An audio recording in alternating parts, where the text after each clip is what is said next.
നമസ്കാരം. അമേരിക്കയും ഇറാനും തമ്മിലുള്ള ബന്ധം കൂടുതൽ വഷളാകുന്ന സാഹചര്യത്തിൽ ഇപ്പോൾ അമേരിക്കയിലുള്ള പല ഇറാൻകാരും അമേരിക്കൻ ഏജൻസികളുടെ കർശന നിരീക്ഷണത്തിലാണ്.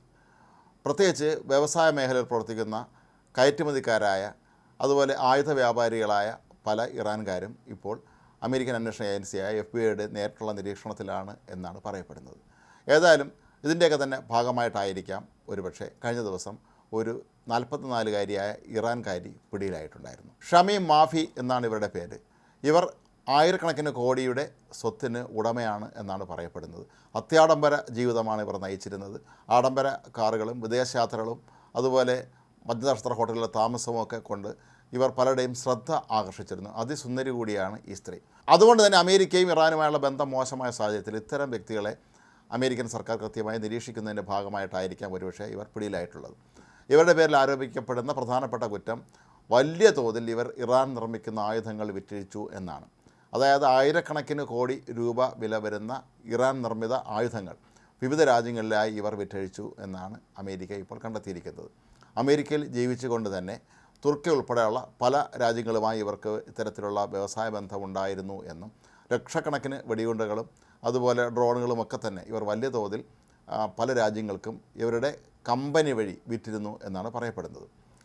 2016 ഒബാമ പ്രസിഡൻ്റായിരുന്ന കാലത്താണ് ഇവർ അമേരിക്കയിൽ സ്ഥിരതാമസമാക്കിയത്.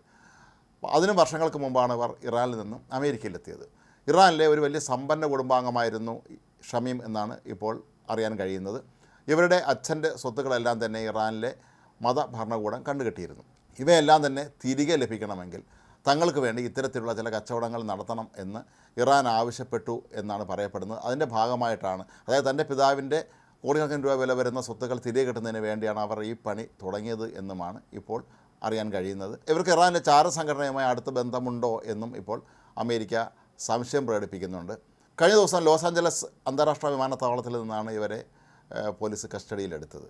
ഇവർ തുർക്കിയിലേക്ക് പോകാനായി വിമാനത്താവളത്തിലെത്തിയതായിരുന്നു എന്നാണ് പറയപ്പെടുന്നത്. ഒരുപക്ഷെ ലോകത്ത് ഏറ്റവും അധികം ഡ്രോണുകൾ നിർമ്മിക്കുന്ന രാജ്യങ്ങളിലൊന്ന് ഇറാനാണ്. അതുകൊണ്ട് തന്നെ ചില പ്രമുഖ ഡ്രോൺ കമ്പനികളുമായി ഇവർക്ക് ബന്ധമുണ്ട് എന്നും തുർക്കിയിലേക്ക് ഇവർ വലിയ തോതിൽ കോടിക്കണക്കിന് രൂപയുടെ ഡ്രോണുകൾ കയറ്റുമതി നടത്തി എന്നുമാണ് പറയപ്പെടുന്നത്. ഇവർക്ക് അമേരിക്കയിൽ ബിസിനസ് നടത്താൻ വേണ്ടുന്ന പ്രാഥമികമായ സാമ്പത്തിക സഹായം നൽകിയതുപോലും ഇറാനാണെന്നാണ് ഇപ്പോൾ കണ്ടെത്തിയിരിക്കുന്നത്. അപ്പോൾ ഏതായാലും നമ്മുടെ ചാരസുന്ദരിമാരെക്കുറിച്ചൊക്കെ എപ്പോഴും പരാമർശിക്കാറുണ്ടെങ്കിൽ പോലും ഇത്തരത്തിലുള്ള ഒരു വ്യക്തി ശതകോടീശ്വരിയായി മാറി ഈ ബിസിനസ്സിലൂടെ എന്നുള്ള വാർത്ത ഏവരെയും ഞെട്ടിപ്പിക്കുന്നതാണ്. പക്ഷേ പാശ്ചാത്യ മാധ്യമങ്ങളെല്ലാം തന്നെ ഇതിന് വലിയ പ്രാധാന്യമാണ് ഇപ്പോൾ നൽകുന്നത്. അതുകൊണ്ട് തന്നെ അമേരിക്കയിൽ ബിസിനസ് നടത്തുന്ന പല ഇറാൻകാരും ഇപ്പോൾ ഭയത്തിലാണ് എന്ന് പറയപ്പെടുന്നുണ്ട്. കാരണം ഏത് നിമിഷം വേണമെങ്കിലും അമേരിക്കൻ പോലീസ് തങ്ങളുടെ ഓഫീസോ വീടോ ഒക്കെ തന്നെ റെയ്ഡ് ചെയ്യാമെന്നും അങ്ങനെ തങ്ങളുടെ കൈവശമുള്ള സ്വത്തുക്കളെക്കുറിച്ചൊക്കെ തന്നെ ഇവർ കൂടുതൽ അന്വേഷണം നടത്താമെന്നുമൊക്കെയാണ് ഇപ്പോൾ പുറത്തു വരുന്ന വിവരങ്ങൾ സൂചിപ്പിക്കുന്നത്. അതനുസരിച്ച് ഇവർ പലരും ഇപ്പോൾ ആകെ ഭീതിയിലാണ് എന്നും പറയപ്പെടുന്നുണ്ട്.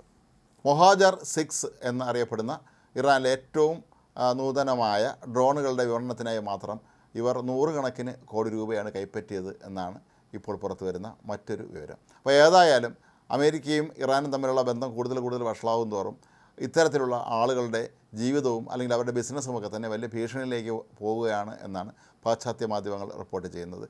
ഇറാനിലെ കിരീടാവകാശി പോലും ഇപ്പോൾ അമേരിക്കയിലാണ് സ്ഥിരതാമസമാക്കിയിരിക്കുന്നത്.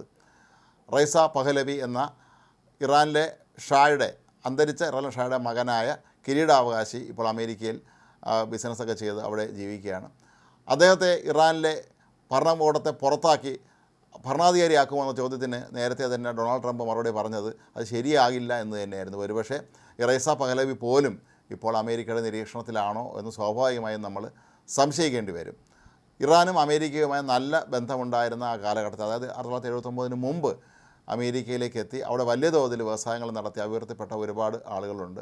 ഒരുപക്ഷെ അവർക്കുമെല്ലാം ഈ നിലവിലെ അവസ്ഥ കൂടുതൽ ഭീഷണി ഉയർത്താനാണ് സാധ്യത എന്നാണ് കരുതപ്പെടുന്നത്. അന്താരാഷ്ട്ര സാമ്പത്തിക അടിയന്തര അധികാര നിയമം ലംഘിച്ചതിനാണ് ഇവരുടെ പേരിൽ ഇപ്പോൾ കേസെടുത്തിട്ടുള്ളത്. ഈ കേസിൽ ഇവർ കുറ്റക്കാരിയാണ് എന്ന് തെളിഞ്ഞു കഴിഞ്ഞാൽ 20 വർഷം ജയിൽ ശിക്ഷ അനുഭവിക്കേണ്ടി വരും എന്നുള്ളതാണ്. അമേരിക്കയിലെ നിയമം അനുസരിച്ച് ഇവർക്ക് 20 വർഷം വരെ തടവ് ശിക്ഷ ലഭിക്കാവുന്ന കുറ്റമാണ് ഷമീം ചെയ്തിരിക്കുന്നത് എന്നാണ് അമേരിക്കൻ മാധ്യമങ്ങൾ റിപ്പോർട്ട് ചെയ്യുന്നത്. എന്നാൽ ഇവരുടെ കൂടുതൽ വിശദാംശങ്ങൾ ഇനിയും പുറത്തു വന്നിട്ടില്ല. ഇവരുടെ കുടുംബാംഗങ്ങളെക്കുറിച്ചോ ഇവരുടെ മറ്റ് ബന്ധങ്ങളെക്കുറിച്ചോ ഉള്ള യാതൊരു തരത്തിലുള്ള വിശദാംശങ്ങൾ ഇപ്പോഴും ലഭ്യമല്ല. പക്ഷേ ഇറാനെ സംബന്ധിച്ചിടത്തോളം ലോകത്തെ അവർക്ക് ഭാവിയിൽ ഭീഷണിയാവാൻ സാധ്യതയുള്ള രാജ്യങ്ങളിലൊക്കെ തന്നെ ചാരന്മാരെ നിയോഗിക്കുക എന്നുള്ളത് അവരുടെ നേരത്തെ തന്നെ അവർ തുടങ്ങി വെച്ചിട്ടുള്ള ഒരു രീതിയാണ്. അതിൻ്റെ ഭാഗമായിട്ട് തന്നെ ആയിരിക്കാം ഒരുപക്ഷെ ഈ ഷമീമിന് ഇത്രയധികം പണം നൽകി വലിയ തോതിലുള്ള ബിസിനസ് നടത്താൻ ഇറാൻ സഹായങ്ങൾ നൽകിയിരുന്നത്.